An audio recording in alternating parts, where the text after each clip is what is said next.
कर दीजिए। हम तो के लिए पूछ रहे हैं कि जब बच्चा के जब आप जन्मदिन मनाओ तो बालक को, और जब वो मोमबत्ती बुझाते है जो का अच्छो है बंद न करी को न, तुमने सोचो महाराज तुम का बंद करा भी आ गए थे, तुम तो एक बुझवा रही अपनी 10 बुझवज्जो के खलकोरे में मोमबत्ती 20 बुझवज्जो उसे। पर हमें सत्य बात बताओ, क्या ये माँ का कर्तव्य है? बताओ हमें, क्या ये माँ का कर्तव्य है? नहीं है। हम जाने करे के बंद कर दीजिए, आपकी सुविधा है, तुम्हारा जीवन, हम होते कौन है?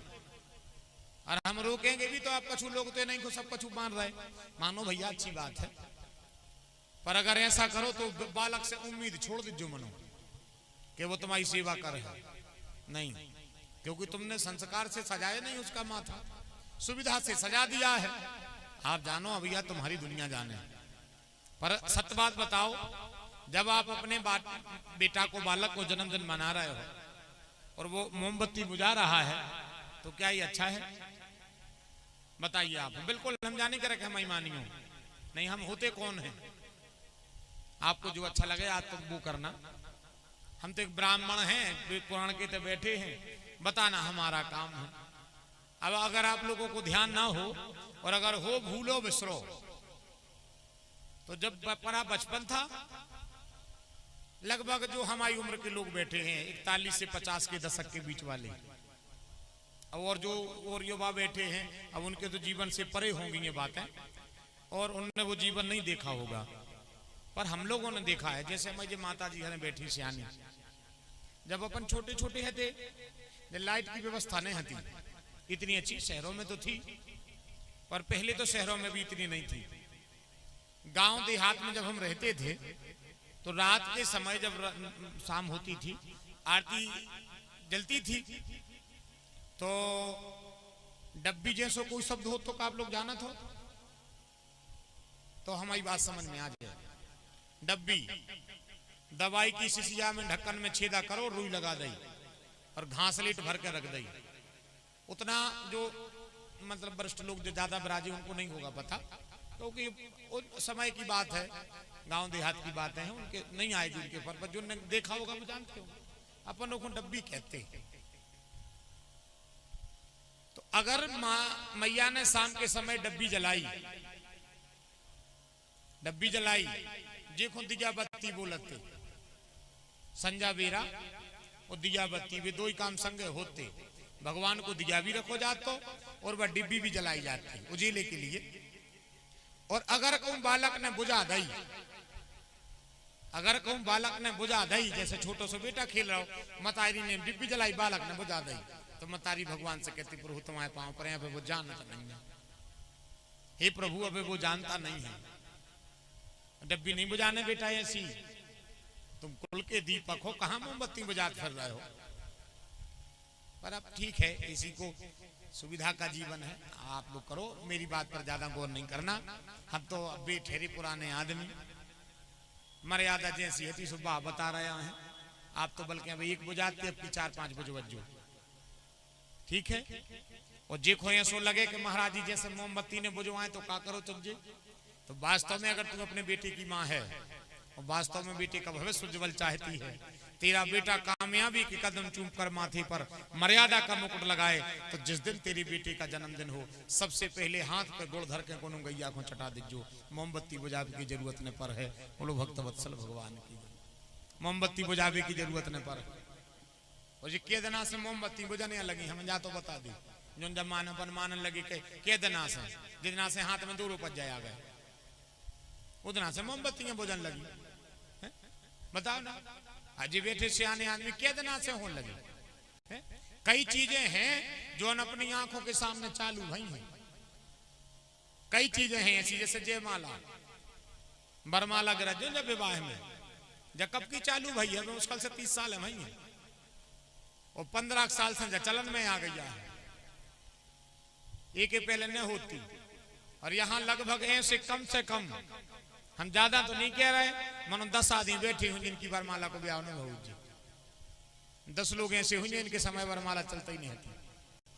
उस समय मर्यादाएं इतनी चलती थी कि वरमाला की तो कहे कौन, हरे मंडप के नीचे पति पत्नी एक दूसरे को देखते, जब बारात लग जाती, बारात लगने के बाद जब साकोचार विधि होती, पंडित जी स्वस्ति वाचन बोलते, पिता बेटी को गोदी में बैठा रखते, दूल्हा सामने बैठा तो फिर पंडित जी बिटिया से कहते, ले बेटा, जो तुम्हारे पिताजी ने तुम्हें उपहार दो है पति के रूप में, अंतरपट को कपड़ा अलग करके पत्नी को पति को मुंह बताओ जाते।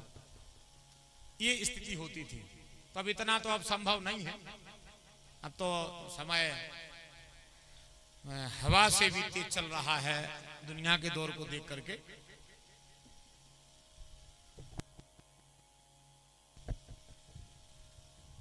और बड़ी प्यारी प्यारी मर्यादाएं थी। आज भगवान के विवाह की चर्चा करना है, इसलिए हम बीच बीच में विवाह की बात कर रहे हैं, ताकि बनते बनते सुंदर माहौल बन जाए और रघुनाथ जी और मैया जानकी जी का विवाह समय रहते संपन्न हो जाए।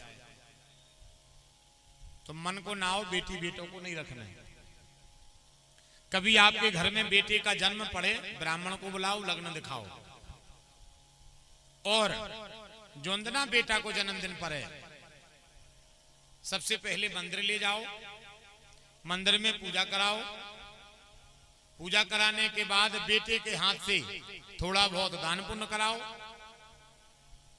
इसके बाद घर आओ, थोड़ा सा गुड़ उठाओ, बेटा के हाथ पे रखो और गैया के सामने कर दे।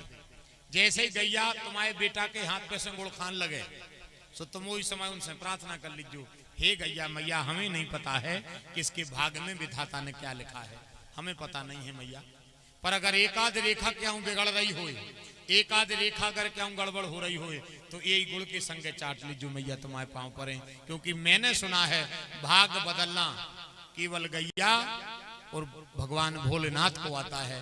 शिवजी तुम्हारे बेटे का भाग्य पलट सकते हैं और गैया मैया लार से चाट के आपके बेटे का भाग्य पलट सकती है। अगर बात आप लोगों को अच्छी लगे तो अगली बार जब जन्मदिन मनाओ तो सबसे पहले बेटे के हाथ पर गुड़ रख करके गैया को खिलाना, फिर तुम्हें जो करने तुम करते रहियो, क्योंकि बड़ा ऋण है हमारा, हमें जो चुकाना है गैया का। भले सुख सुविधा के जीवन में आप कहीं रहो, कितनों सुख सुविधा को जीवन जियो, पर आप अगर जहां बैठे हो, अगर इनको देख के विश्वास करके आए हो रामचरितमानस को, तो हम आपसे प्रार्थना कर रहे हैं कि जीवन में कुछ कर पाओ या ना कर पाओ, पर 2-3 काम समय से पहले कर लीजिए। एक, किसी गरीब बेटी के कन्यादान में शामिल हो जाना।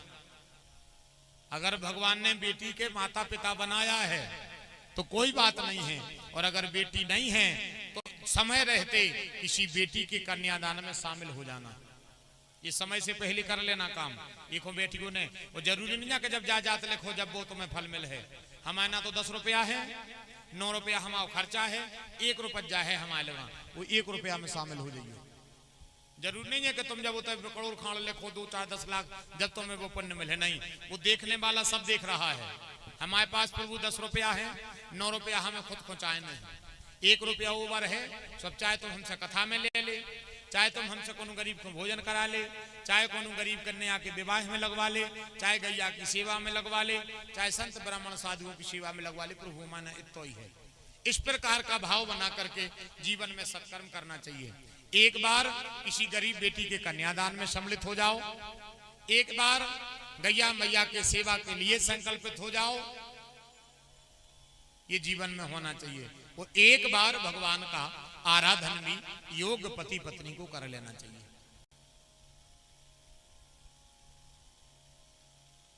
ये मोमबत्ती बुझाना मेरे हिसाब से सही नहीं है। अब हो तो भैया हम ये नहीं कहते कि हम किसी का विरोध कर रहे हैं, पर हमें लगता है कि आप अपने बेटे के भविष्य के साथ खिलवाड़ कर रहे हो। इतने पढ़े लिखे लोग, इतने बुद्धिजीवी लोग, अगर कोई